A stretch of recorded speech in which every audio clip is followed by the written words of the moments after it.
Track 21. Unit 9. Listening. Exercise 3.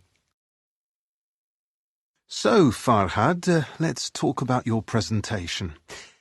You've done a rough outline, so let's go over it, and then you can go away and write it all up. Sure. I asked you to choose a topic related to water, and you've chosen desalination, removing salt from seawater. Now, why did you choose that? Well, I come from the United Arab Emirates, and we have the world's largest desalination plant. Right, that's very relevant, and I think you should include that, your personal reasons at the start. Say why I decided on this topic. Yes, just give a sentence or two. That'll do. Okay. I thought I should keep the introduction brief. Yes, but you can say why you like the topic. It's a good choice of topic, very interesting, and then I can follow the introduction easily. Okay. Now let's go on to the historical background. I want to make it clear that seawater purification isn't a new idea. No, indeed, that's a good point to make. So I'm going to describe some of the older methods from the past. I got a bit lost reading your notes here. Is it too long? Well, I think the real problem is that the information isn't in any logical order. I see. Well, it is just notes. Well, you start in the 18th century, then move to the present day, then go back to the 20th century. So it needs reorganizing. Yes, that would help. Okay, I'll make it clearer. What about the description of the process? Yes, that looks pretty good to me. But we'll go over it in more detail in a moment. Okay, I may need to cut it down. Yes, definitely. It goes on for a long time and gets a bit technical. Sure. Okay. After the process, I want to talk about the pros and cons of desalination, because that seems to be the big debate. I totally agree.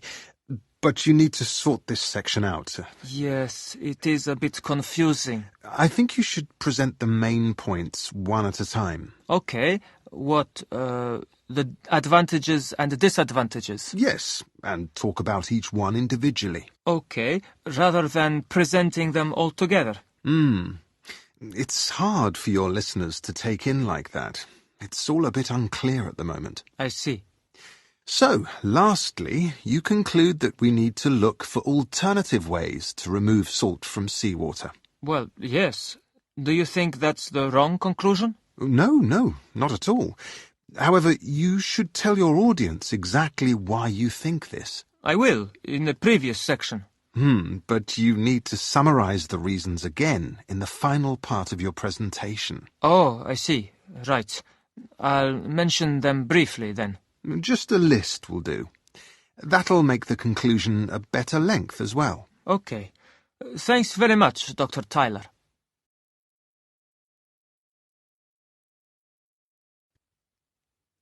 Okay, so let's have a closer look at the section on the process of desalination. Well, I just need to outline the principle of the process, don't I? Yes. You need to explain first what desalination means. Well, I want to start by referring to a natural form of desalination. And to say that a seabird filters salt out of seawater in its throat. Okay, that's interesting. So they just spit the salt out, do they? Yes. Right, that's a good introduction. Then you can go on to describe the mechanical process. Yes, well, the first stage is the collection. It involves a large plant that collects the water. Actually, it goes through a canal, and that passes the water into the plant, which treats it, Removes all the rubbish. Yes. So the treatment's the second stage. What happens next? Well, the next stage is that it goes through a lot of pipes until it reaches the point where the salt is removed. Okay. So that's the next point on your chart. Yes. I can talk about this quite a lot. The salts separated from fresh water. Right. The water passes through a membrane. Not exactly. That's the whole thing. The seawater has to be forced, pumped, and a lot of pressure is involved. You need to make that point. Explain that the water doesn't go freely. No, because the salt is heavy. This is the really expensive part of the process. Okay. So after that, what happens? Well, there's some more treatment after the high-pressure filtering process, but eventually the system produces fresh water. Okay. It might be good to mention what's left over. Salt. And that's a really big problem. Where does it go? After the desalination process, the substance that remains, it's called brine, it's a very salty substance and it goes back, usually into the sea. It's not good for fish, though. It damages marine life. Well, you can discuss that in the next section of your presentation. Yeah. So, anyway, a lot of the fresh water that's produced is used for human consumption. Yes, and... It's also used for irrigation, for watering farmland. Great.